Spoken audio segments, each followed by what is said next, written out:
Howdy, howdy, howdy, howdy, howdy. My name's Host Eric, and I'm the host of Howdy with Those People. Arms folded, get scolded. Who's here for a good scolding today? Everybody loves a good scolding, right? I'm here to scold, it's solid gold. That's my motto tonight. I'm tired, but I'm like punch drunk tired, kind of. And by the end of that video I just made, I was feeling very scoldy. I was feeling like Scoldy locks in the three. Yes!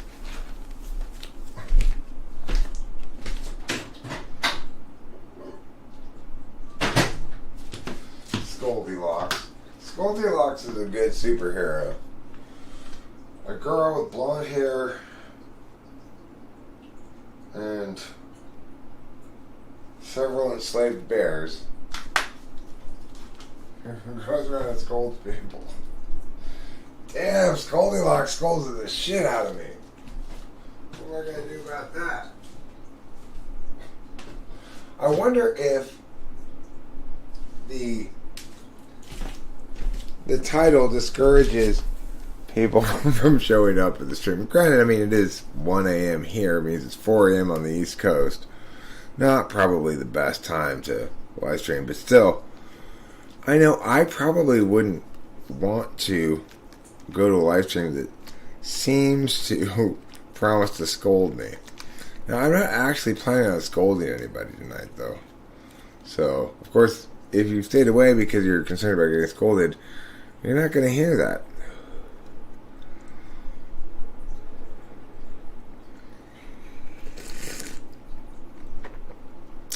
It seems to me that the Mets should play their baseball games at the Met.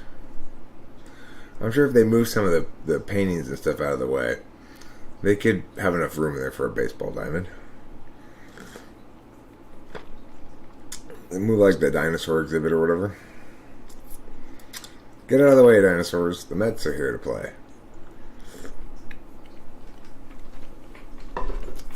Wouldn't that be great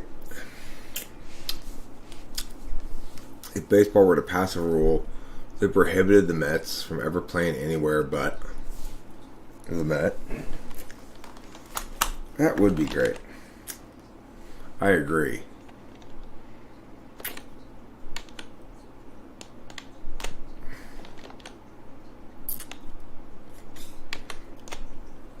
That would be absolutely fantastic.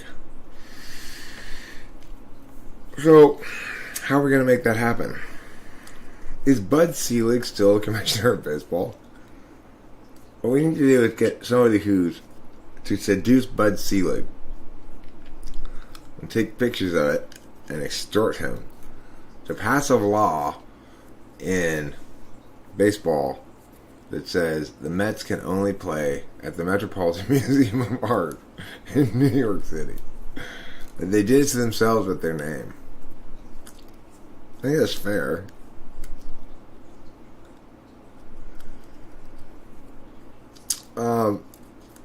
So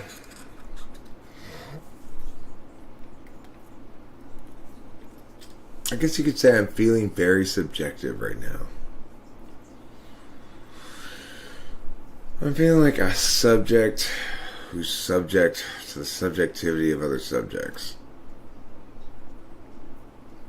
I'm also feeling like an object who's subject to the subjectivity of other subjects, which would be more properly understood that way. I guess if I were to say I feel like a subject who's subject to the subjectivity of other subjects, I would just be saying, even though they're treating me as an object, I still feel like a subject, at least expressly. At least that's my subjective expression of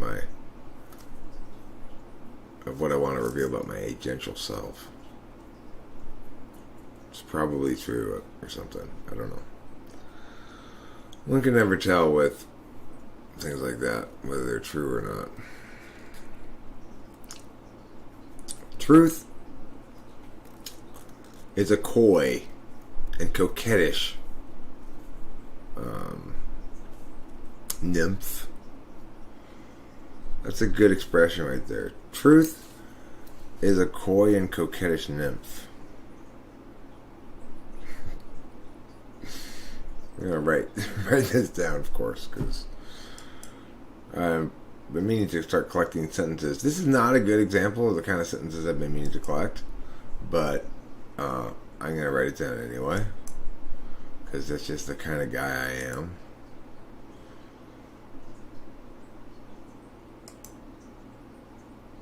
Sentences. These sentences are supposed to represent, certain cognitive function frames. And it's intended that if you pit them against each other, that you could potentially gather a fairly comprehensive understanding of how people think about them, especially if you frame it through a couple of different ways. But anyway, the first sentence I was going to write was truth is a coy and coquettish little minx. Truth is a coy and coquettish little minx. Truth is a coquettish little minx. Just leave it at that. Make it a little more NI.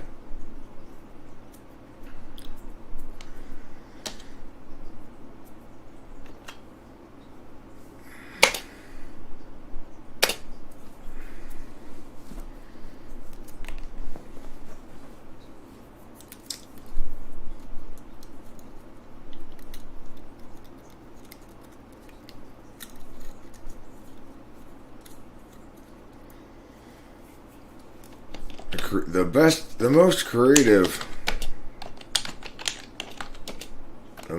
ideas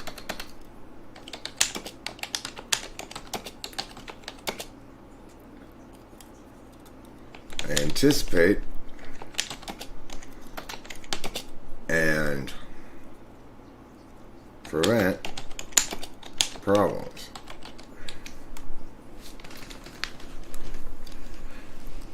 I say the best creative ideas.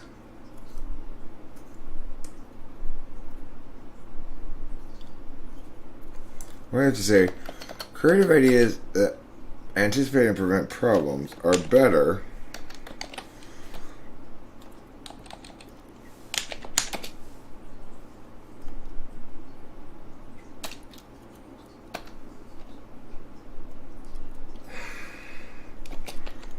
or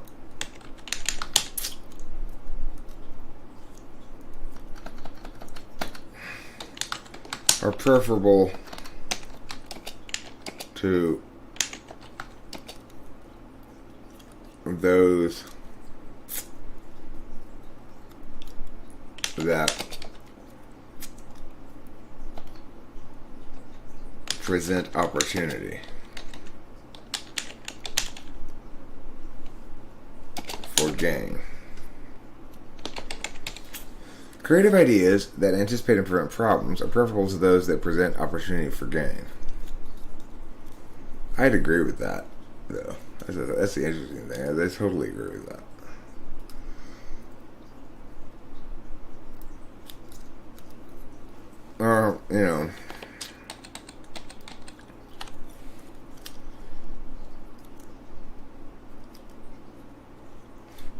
Those that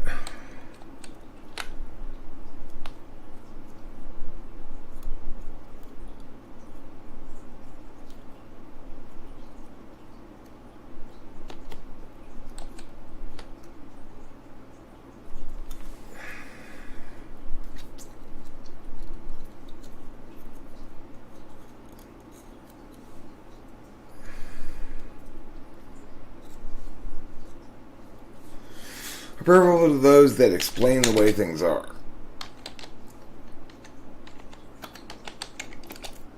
Better explain the way things are.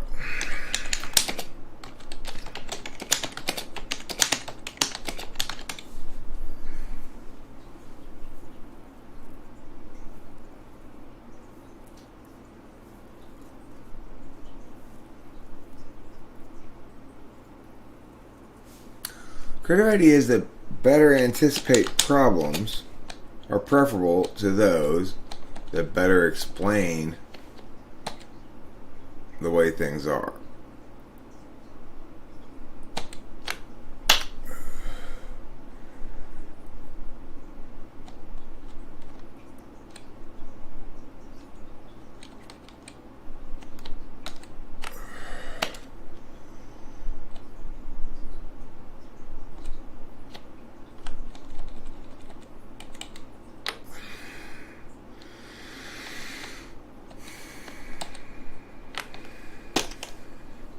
Okay.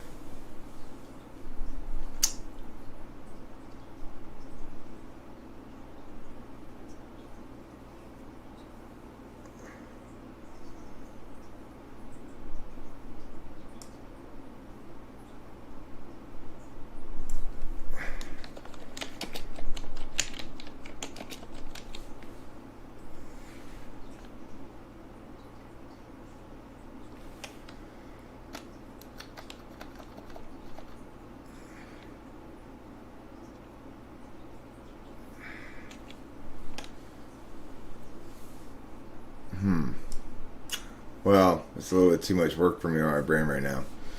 Lubomir Katz, good morning. Is there a specific cognitive function that is most likely closest to determining truth? Well, it depends which kind of truth you're talking about. If you're talking about reducible truth, or deductive truth, then that would be TI. If you're talking about, a holistic truth, that is to say, realizing something, the realization of something consistent with a larger identity, then you're talking about NI.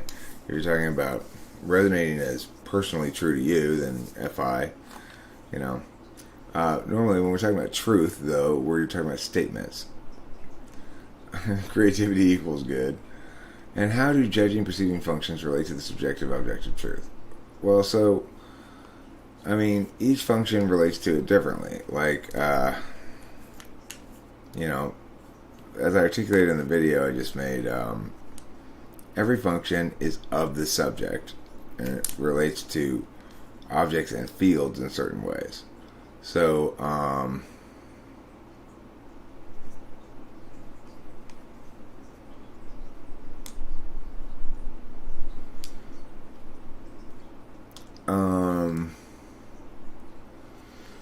hi, Zandy says, it all makes sense, but I want more elaboration on SE being subjective. Not that it was objective, but I want further information.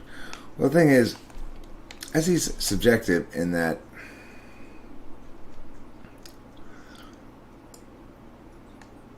it's... Okay, so let's use the example of Cloud. I don't mean to be picking on him or anything, but he's a good example of an SE DOM and how any manifests by way of an SE DOM. So you could say, well, right now I'm not just anying, I'm SEing. I had to set it to live stream, I had to get a thumbnail or whatever, all that kind of stuff. But basically the SE part is in service of the any. The self I'm expressing is extrovertedly intuiting meaning objects onto the external metaphysical field for the purpose of engagement. So I hear what you're saying, I understand what you mean, and I'm trying to respond to it on point, right? Because my goal is communicative. In that regard, it's an objective goal. I will have succeeded in my goal if you understand me. And in that regard, my goal is of the object, you, not of the subject, me. And if, on the other hand, let's say I wanted to, instead of answer your question, I wanted to make you mad. And I might say some provocative things. Well, then, in that instance, I'm not interested in attaining the express goal that's been defined on the external metaphysical field, which is to say, you want more elaboration on about SE being subjective. So it's like, there's an object that means certain things. So I'm going to present these objects in response to it in the hopes that our objects together are provide more understanding than existed prior, or a better set of arguments, or whatever you want to call it, so then the thing is,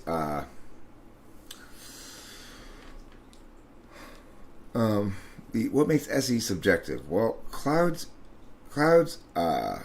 validation metric has nothing to do with the objects on the field per se.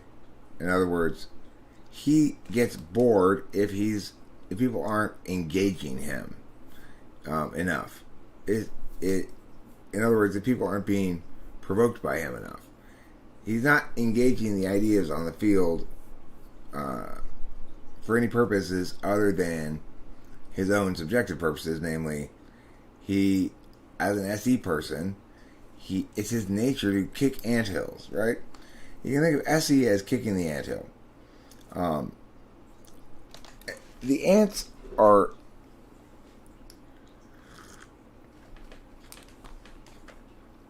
like everything else in the world, working off of a map. This map assumes some basic things don't change. In other words, I assume my house isn't going to fall over anytime soon, and I don't have to worry. I'm not putting any of my attention towards the possibility that my house might fall over because I'm attending to other things that are on the map, right? Ants, same way. When you kick an anthill, then you disrupt everything they're doing on the map because you're compelling them to attend to a faulty assumption. So they all scurry around randomly because their map's no longer good. The map's instructions about what to do are all predicated on the anthill being stable. What to do?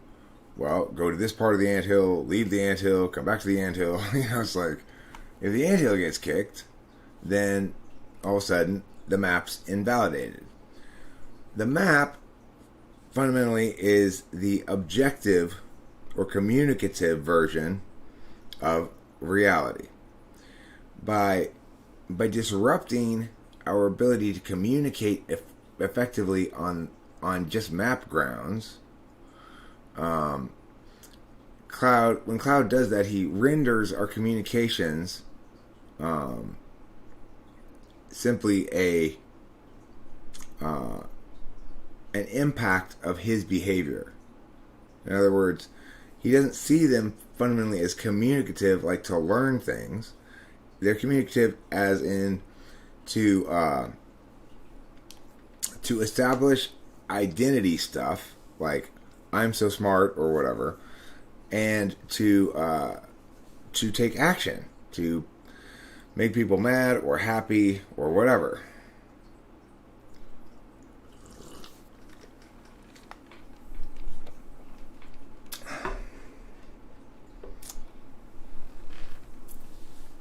So SE, if SE is your dominant frame, that doesn't mean you're not going to talk or come up with language objects. You can still use NE just as I still use SE. This whole thing is predicated on some SE. I have to, instead of going to bed, decide to do something else. Even though I'm kind of tired, I'm not really all the way tired. I should go, I kind of revved up from seeing that thing. Maybe I want to live stream a bit. So, yeah, the SE and the NE go hand in hand because I'm an action dominant, and it means the SE is always there to basically facilitate and serve the NE without getting much credit. It is true that the map is not the territory, but it's also true that the map is its own territory. So, when you're using the map to evaluate the territory, the map is not the territory. But when you're using map-specific metrics to evaluate the map is the territory, and the map is the metamap. So the metamap in this instance is the exploration and discussion of how it is that we relate to this map territory dichotomy in general, and how we can recognize the reflexive parts of the map territory relationship that maybe we'd be better served to be more willful about. And that's cognitive functions. I suddenly feel like I have frogs on my face. That happened to you guys?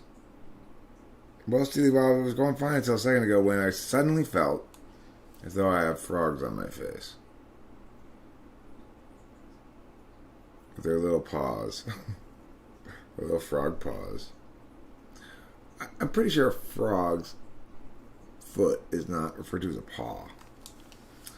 But it should be. Frog paw. Yeah, I face frogs. I got face frogs. It's kind of demoralizing. Also makes me feel a little queasy. I may have stomach frogs as well. Then you're really in problem. Or stomach toads, even worse. It's like face frogs. Next thing you know, you got stomach toads. And before long, you'll have anal salamanders. You know. Sounds like oxalates. You think my disease is oxalates? Okay, cool. Is that the disease where amphibians start doing weird shit to you? I got it alright. Thank God I don't have the marsupial variant. I'd hate to have some possums up in this joint.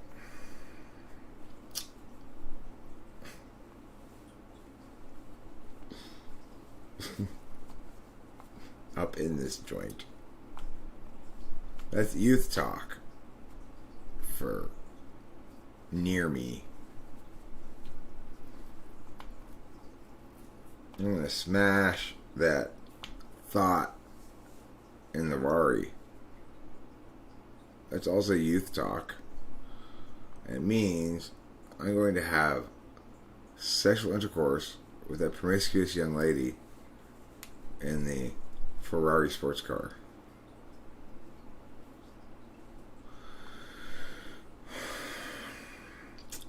Who's planning to smash in the Rari this weekend? Anybody?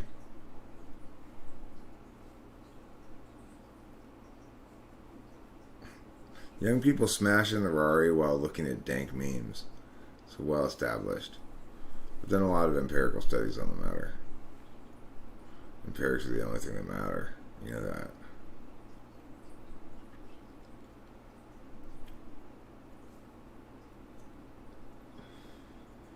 Oh, yep.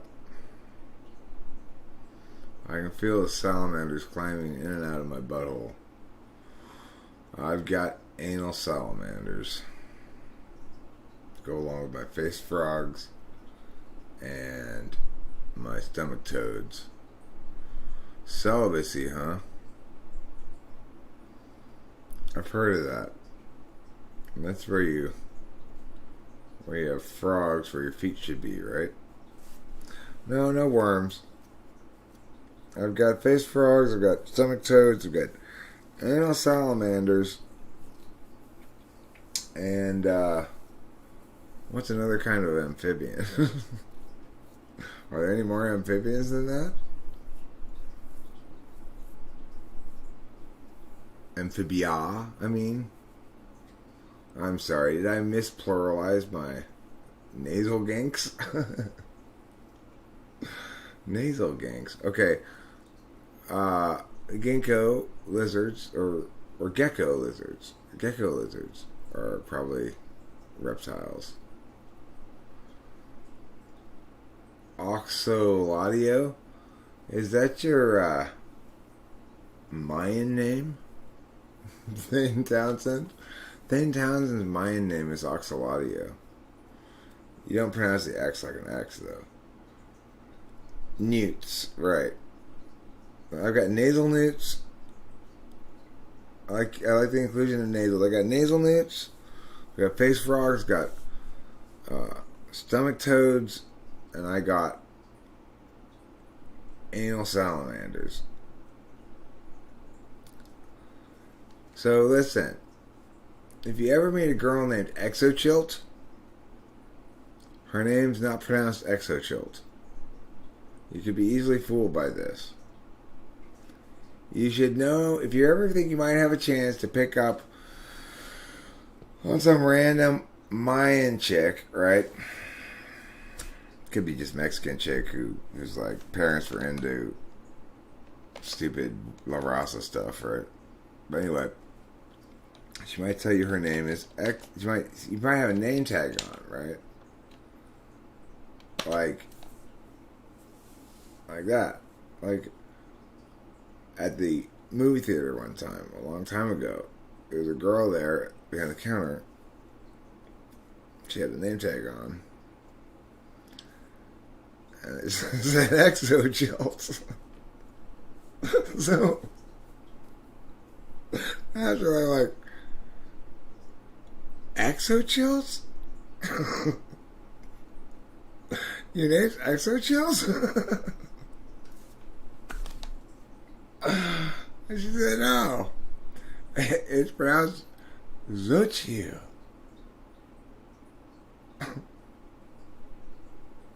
Like, oh, okay. Alright. My bad, Exochill. So just keep that in mind. If you ever encounter a girl at the store or something, and you're trying to go pick up on her or something, and her name is Exochild, it's not pronounced Exochild. It's pronounced Xochitl. In Xhosa and other South African languages is a click sound. Pretty good, huh? I speak Xhosa. No, she's not Russian, nor she's Mexican. But there's Exochill is a Mayan name.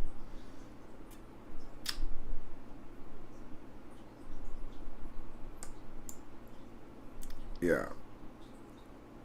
Well, I mean, you know, there's two kinds of Mexicans. There's Mexicans that see themselves more as like conquistador stock, and Mexicans that are more like Indian stock, you know. If you name your kid Exochill, you probably think of yourself as more Indian stock.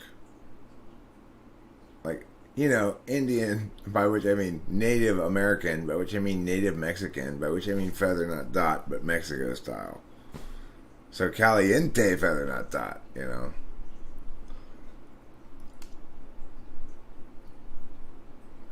Zandy never thought of poisonous animals in the wild and girls with dyed hair.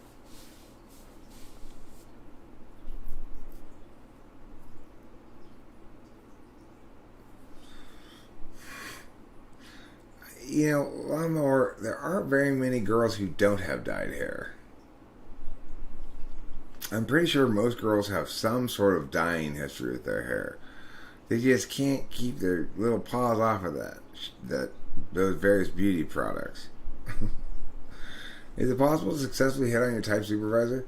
Well, I know this one AHP chick. I typed her. She's from Germany, and she was married to, or long-term partners with, I don't remember, an ISTP dude, and it also sounded like she was struggling somewhat with it, you know. It was sort of constantly being like, probably, and him constantly being the same way, you know.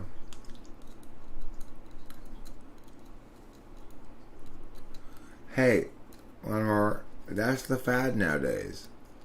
People have wildly colored hair. Colors ranging from brown to dark brown to black to light brown.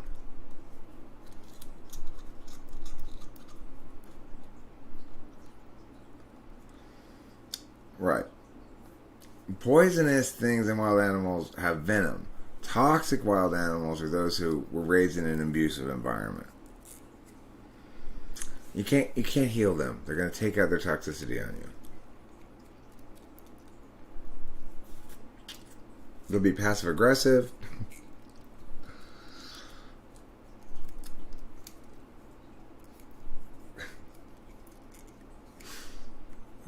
silly, Eric, making your silly jokes about stuff.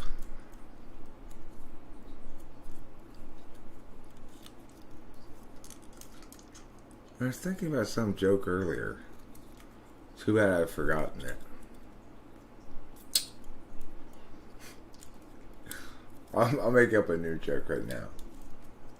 How many exochilts does it take to build a Mayan pyramid? The answer? Tens of thousands over the course of decades.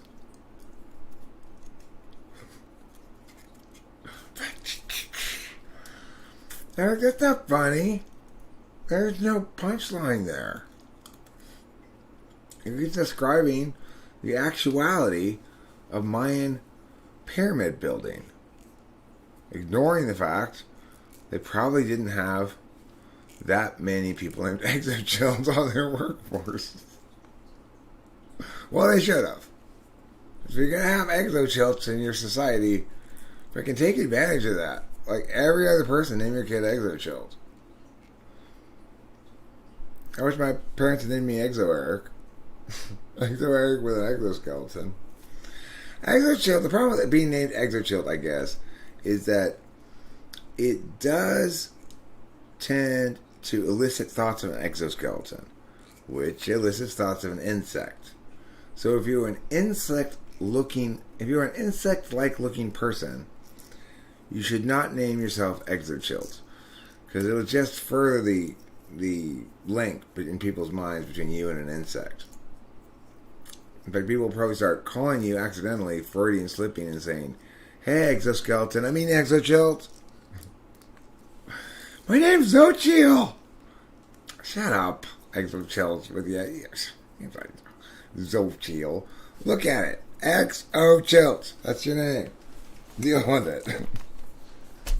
Mayans are scowy. Mayans don't scare me. They don't scare me. You know why? I'll tell you why. Because they haven't been around for a long time. Back in the day when they had their pyramids going, their whole pyramid thing going, I'm sure they were badass and all, but hey, you know, it's like Dr. J may once have been good. That doesn't mean he can beat the young bucks out there today, you know. Kareem Abdul-Jabbar. There's a reason why he's no longer playing in the NBA. Why? Got too old, not good enough. Same with the Mayans.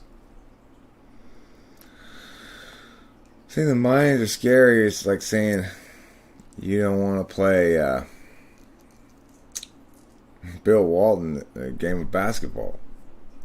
Well, Bill Walton is such a douchebag that you'd be a fool to not take that opportunity to kneecap his ass.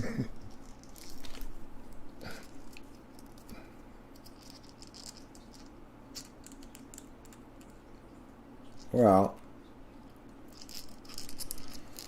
one more. I think I know that when I'm African American, one thing that I've noted in my own inclinations towards naming is that it does seem to correlate with a strong impulse to put a duh or a luh in front of people's names. So like, and potentially a quay or a qua or a quoy afterwards. So for example, you'd be like, de lawnmower quay, right? Or qua, I guess would be more appropriate for lawnmower. De lawnmower qua.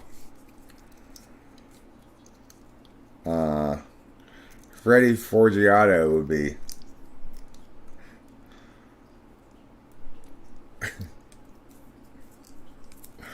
the Freddie Qua de Forgiato Quay.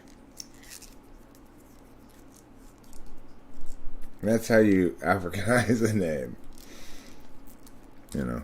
Or you could use whatever said and use X as a sound. That'd be cool. My name's not Exochills, it's Ochills.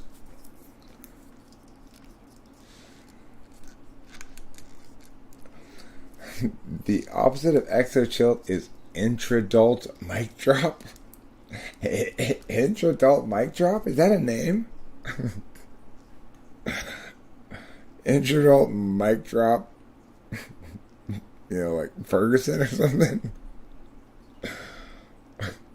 Intradult mic drop is a great name. If somebody named their kid Intradult mic drop, it's intradult though. What does intradult mean?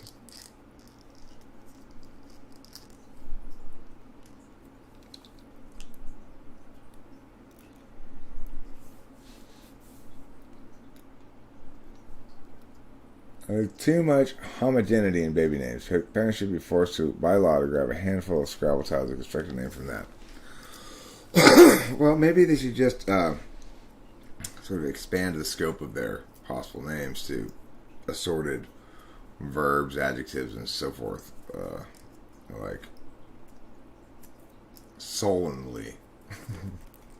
Name your child sullenly. Dude, am I a smartass or a dumbass? A little bit of both. Depends on circumstances.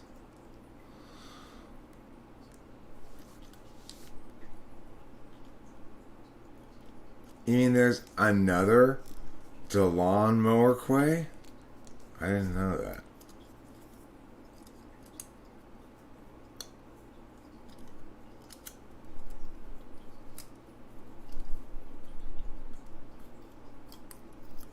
I'm a little hungry too.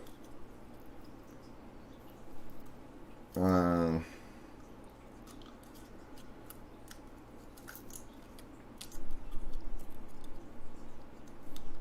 mean, it's one of those things like, there is that reality that people who self-identify as African American are more likely to have strangely fancified names than people who don't.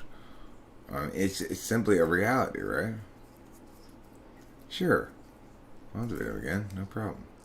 We have some timings. You're fine. And it's like, what, are we supposed to pretend it's not the case or something? Why? I mean, I understand when I'm African American that I'm subject to being teased about that. If you don't want to be, if we don't want that reality to be the case, well, nothing I can do about that. And it's silly to not make fun of it because it's so ridiculous. Why would you name your kid like Grey Poupon or something? Wonderful Precious or something like that. Grey Poupon is a good name for a kid.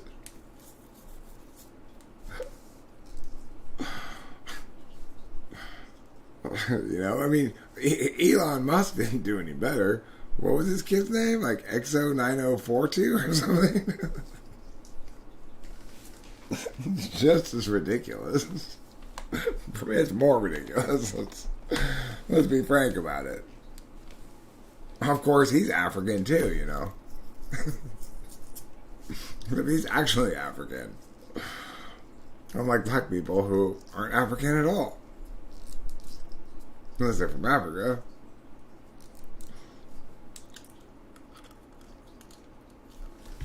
Okay, I'll use the debate timer you made.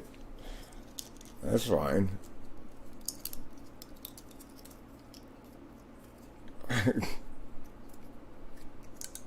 Clitoris Andrea. That's a horrible name.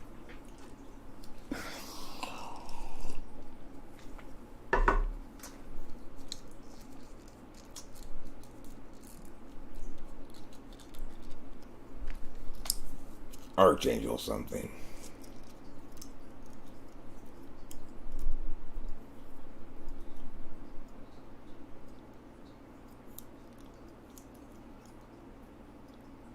Well, that is weird.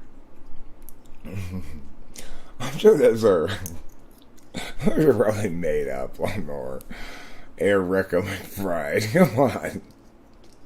That's not real. Erica McBride. lawnmower, it's like you take a certain glee in these sort of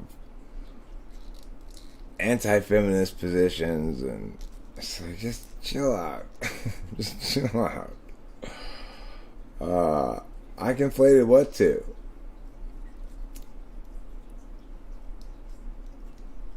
No, I mean, look, Freddie Forgiato. It is the case, and this is how we all know this. We all watch sports, or at least I do.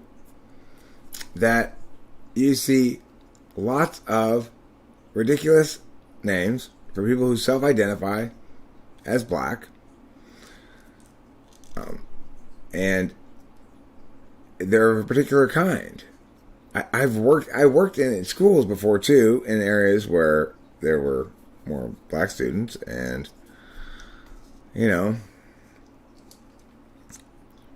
like there was a what was that one kid's name I had? It was like something like Dillashandre or something like that. It had like a bunch of does and lots in it. I mean, it's funny. Why shouldn't I laugh at it? Obviously, it's not exclusive to black people, but I would say that this particular aspect of the naming trend is certainly stereotypically associated with black people for pretty good observational reasons. Yeah. Key and Peele made a skit about the football player lineups, right? I am not trying to be anything about anything. It's like race is inherently ridiculous, okay? The fact that there are people who behave differently from each other because of self-concepts regarding race is inherently ridiculous. Everything about it is ridiculous. But it is. The thing is, why is it framed as a black thing? Because it emerges specifically from self-identification as sort of this conflation of culture with this thing called race that doesn't exist, and that's exactly where it emerges from. I mean, it obviously I agree with you. There's no such thing as black people, and the correlation is an arbitrary one, but it emerges from their self-identification as such, not my conversion, the fact that it emerges as a racial thing is not in dispute. So, like, Black Lives Matter is a terrible way to advocate for police reform, and it emerges indisputably from people who self-identify or people who express concern for people who self-identify as black or African Americans, right? So, yeah, one way that I deal with race is by relentlessly pointing out that it's bullshit. But it's also perfectly reasonable to point out that, and people who don't think it's bullshit often do absurd stuff. There are white people out there who try to name their kid Adolf Hitler. Why?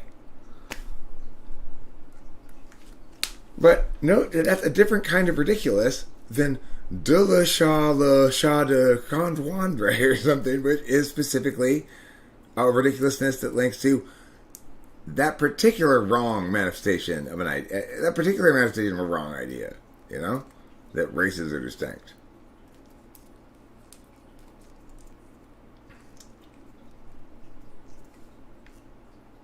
Right, I agree. Generally, I mean, there's lots of generally ridiculous naming. Well, I tell you, the kind of names that make Rachel mad are names by, like, celebrities when they name their kid, like, Wheat or something. I mean, that's another kind of thing that's specific to a group. That one, not so much a race as an industry, right? Entertainment biz celebrities name their kids ridiculous things like Wheat. Like, this is wheatgrass. This is wheatgrass vegan. This is a wheatgrass twigs and stones. This is a wheatgrass twig Stone, Sky, Willis. One of Bruce Willis's kids. Apple, Silver, Sandwich. I really decided we've been really meditating on it, and we're finally settled on a name. Sandwich. Isn't that a good name for a son? Sandwich. Hey, Sandwich, come here. Dad, I told you to call me Sa. Sa's not a name. Your name's Sandwich. McGriddle's a good name. I agree. I agree.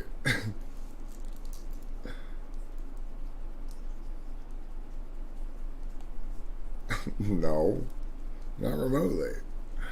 I would say that if I critique somebody's racial identity as clinging to a meaningless and illusory distinction and completely arbitrary in its manifestation, then I'm pointing out that, hey,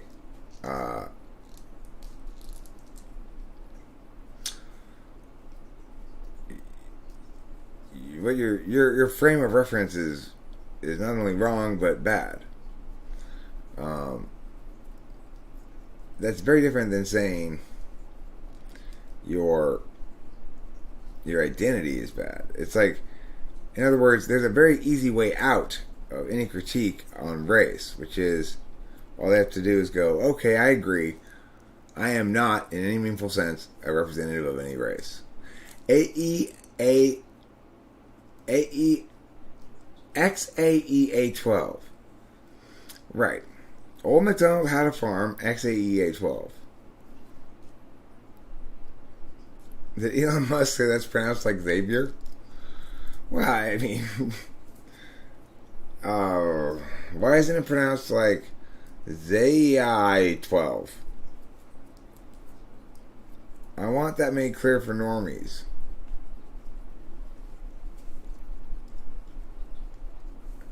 So, no, I mean, the thing is, you could say that I'm engaged in some sort of ontological assault because I'm saying this part of you're claiming this is part of your identity. And I'm saying, no, it's not. But I would say that that's not meaningfully the same thing as saying this is part of your identity and it's bad. In other words, I'm not telling people their race is bad. That would be ontological assault. I'm telling them they're not making any sense when they talk about their race. It doesn't mean anything.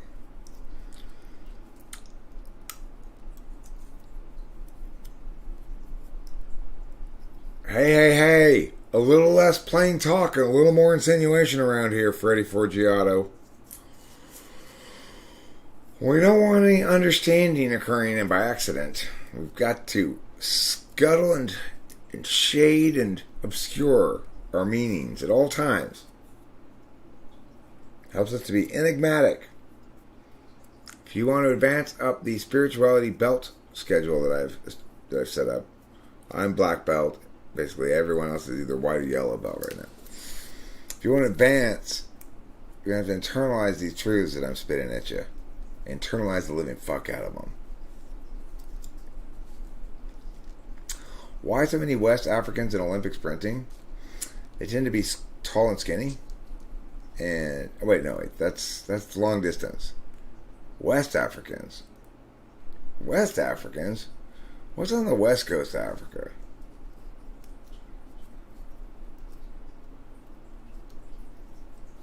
Is it like, I mean, like at the top you got like Morocco and stuff. How many dollars does it cost to clear belt? To get the clear belt? Ooh. It depends how many thetans you got. You know,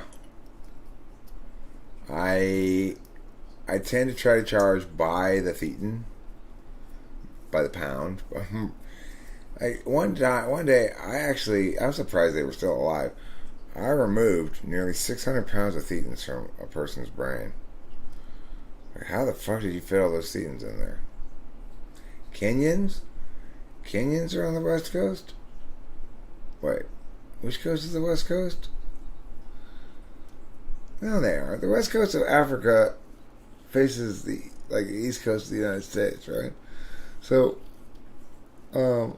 most of the Africa is on the other side, right?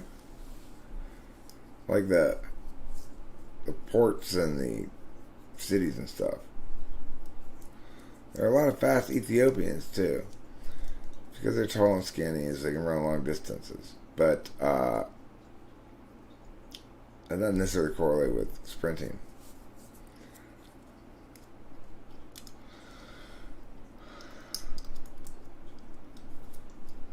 Yeah, I do need to get some sleep. Well, one more.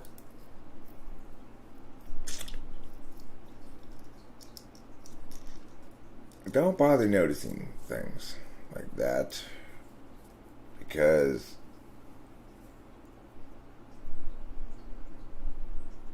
attending to that particular pattern as a point of analysis seems needlessly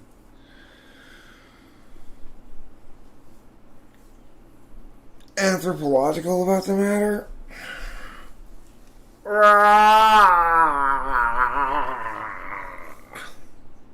I am tired. I do need to do more political videos.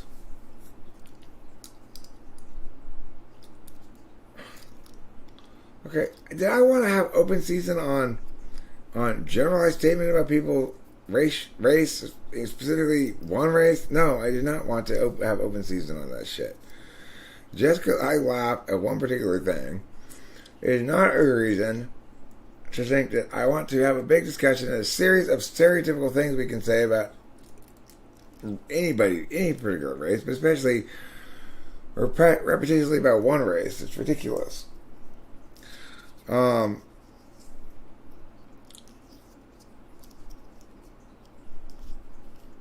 You hate when people notice you look tired from pulling an all-nighter.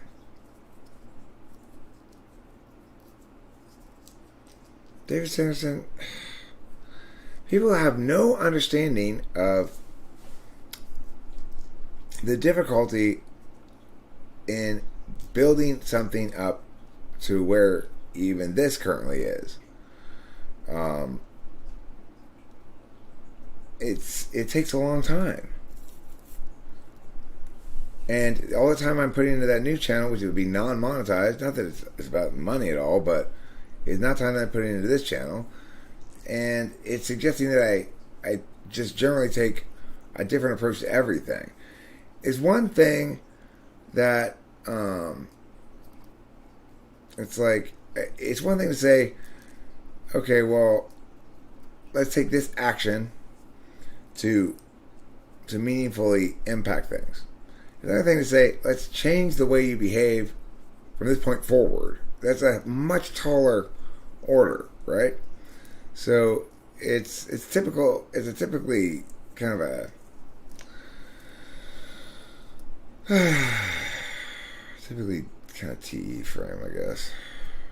Not that I'm saying you're TE necessarily. Just it's a typically TE kind of frame. I do need to go to bed. I'm tired. Nigeria, Cameroon, and Angola. What?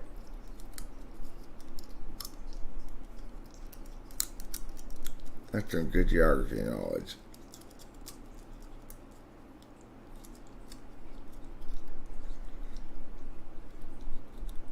Well, one quarter black will just darken whatever other color you are. So if you're green, but 1 quarter black, it's going to be a dark green. If you're orange but 1 quarter black, it's going to be Halloween. If you're white but 1 quarter black, it's going to be gray. Quarter black is a football guy. Good night, everybody. I really do gotta go to bed. My kitty is saying so too. cutie wants me to go to bed. Alright, good night. Thank you for being there.